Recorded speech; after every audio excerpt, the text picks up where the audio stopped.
નમસ્કાર દર્શક મિત્રો, અમારી ચેનલમાં આપનું ફરી એકવાર હાર્દિક સ્વાગત છે। તો મિત્રો, તમારા ઘરમાં રહેલું મીઠું તમને કરોડપતિ બનાવશે।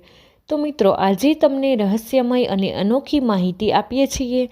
આજે અમે એક એવી માહિતી લાવ્યા છીએ કે મીઠું લોકોને આટલી ઝડપથી આટલા ધનવાન કેવી રીતે બનાવે છે। શું તે મનને મૂંઝવનારું નથી? આપણા રસોડાના સામાન્ય ભાગ જેવી લાગતી વસ્તુ આપણા નસીબને બદલી શકે છે। જરા વિચારો, મીઠા વિના કોઈ પણ વાનગી સ્વાદહીન અને અધૂરી લાગે છે, પરંતુ શું તમે જાણો છો કે આ નાનો કણ તમારા ઘરમાં સુખ અને સમૃદ્ધિ પણ લાવી શકે છે? વાસ્તુશાસ્ત્રમાં મીઠાને ફક્ત સ્વાદ વધારનાર જ નહીં, પણ ઉર્જા સંતુલન જાળવનાર તત્વ પણ માનવામાં આવે છે। તેનો યોગ્ય રીતે ઉપયોગ કરવાથી ઘરમાં સુખ, શાંતિ અને સંપત્તિ આવી શકે છે। પરંતુ એક મહત્વપૂર્ણ વાત, મીઠું ક્યારેય ધાતુના પાત્રમાં સંગ્રહિત ન કરવું જોઈએ। આ ભૂલ તમારા ઘરની સકારાત્મક ઉર્જાનો નાશ કરી શકે છે અને સમૃદ્ધિમાં અવરોધ ઊભો કરી શકે છે।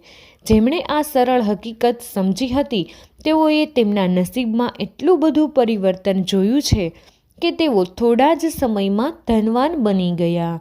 તો મિત્રો, જો તમે પણ તમારા જીવનમાં અપાર સંપત્તિ અને સમૃદ્ધિ ઈચ્છતા હોય તો સકારાત્મક ઉપાય ચોક્કસપણે અપનાવો।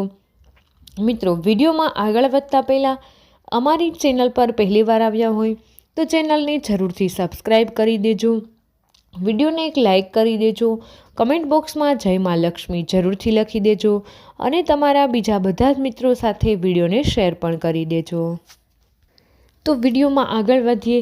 તંત્રશાસ્ત્રમાં મીઠાને ફક્ત સ્વાદ આપનાર જ નહીં, પરંતુ બધી ઉર્જાનું વાહક માનવામાં આવે છે। એવું કહેવાય છે કે તેમાં એટલી અસાધારણ શક્તિ છે કે તે નકારાત્મક ઉર્જાને દૂર કરી શકે છે અને સકારાત્મક ઉર્જા આકર્ષિત કરી શકે છે। આ જ કારણ છે કે હિપ્નોટિઝમથી લઈને તાંત્રિક વિધિઓ સુધી દરેક બાબતમાં મીઠું એક વિશેષ સ્થાન ધરાવે છે।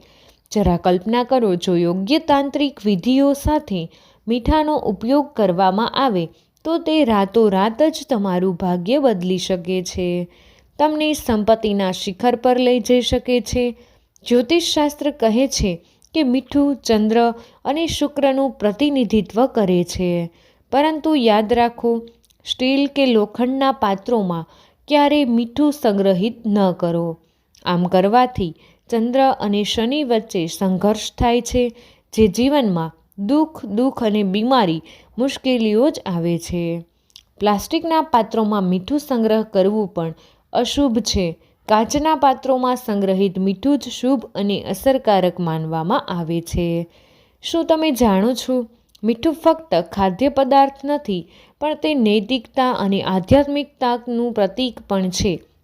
જો તમને કોઈ પસંદ નથી તો મીઠું ન ખાઓ। તમે મીઠાઈ ખાઈ શકો છો, પરંતુ મીઠું ખાવાથી તેમના કાર્યો દ્વારા તમને પણ અસર થઈ શકે છે। કોઈ પાપી કે દુષ્ટ વ્યક્તિના ઘરેથી મીઠું ન ખાવો, નહીં તો તમારું નસીબ પણ બરબાદ થઈ શકે છે। રાહુ ગ્રહના પ્રભાવને ઓછો કરવા માટે એક કાચના વાસણમાં મીઠું ભરીને તમારા બાથરૂમમાં રાખો। આનાથી ત્યાં રહેલી નકારાત્મક ઉર્જાનો નાશ થશે, દુષ્ટ શક્તિઓ દૂર રહેશે અને પર્યાવરણ શુદ્ધ રહેશે। આ ઉપાય ઘરમાં સુખ, શાંતિ અને સમૃદ્ધિ પણ લાવે છે, પરંતુ ધ્યાનમાં રાખો કે આ મીઠું દર મહિને બદલવું જોઈએ। મીઠું ફક્ત ખોરાકનો સ્વાદ જ નહીં, પણ ઘરમાંથી નકારાત્મક ઉર્જા દૂર કરવામાં પણ ખૂબ જ અસરકારક માનવામાં આવે છે। તમે તમારા ઘરને તમામ પ્રકારની નકારાત્મક ઉર્જાથી મુક્ત રાખવા માંગતા હોય તો એક સરળ ઉપાય છે, પાણીમાં ભેળવેલા મીઠાથી ફ્લોર સાફ કરો। એવું માનવામાં આવે છે કે અઠવાડિયામાં 2 વાર આવું કરવાથી ઘરમાં સકારાત્મક ઉર્જાનો પ્રવાહ વધે છે, દુષ્ટ શક્તિઓ દૂર થાય છે। એવું કહેવાય છે કે જે લોકો આ ઉપાયનું પાલન કરે છે તેમને ધન અને દેવાથી મુક્તિ મળે છે। ખાસ કરીને દર રવિવારે મીઠાના પાણીથી ફ્લોર સાફ કરવાથી નાણાકીય સમસ્યાઓ દૂર થાય છે અને સમૃદ્ધિ આવે છે। મીઠું ઢોળવું અશુભ માનવામાં આવે છે। યુક્રેન અને રોમાનિયા જેવા દેશોમાં તે દુર્ભાગ્યનું પ્રતીક પણ માનવામાં આવે છે. આ ભારતમાં પણ મીઠું ઢોળવું અશુભ છે તે સંકેત માનવામાં આવે છે. એવું કહેવાય છે કે મીઠું ઢોળવાથી ચંદ્ર અને શુક્ર ગ્રહ નબળા પડે છે, જે ઘરોમાં કલાત્મક અને નાણાકીય સમસ્યાઓ વધારી શકે છે.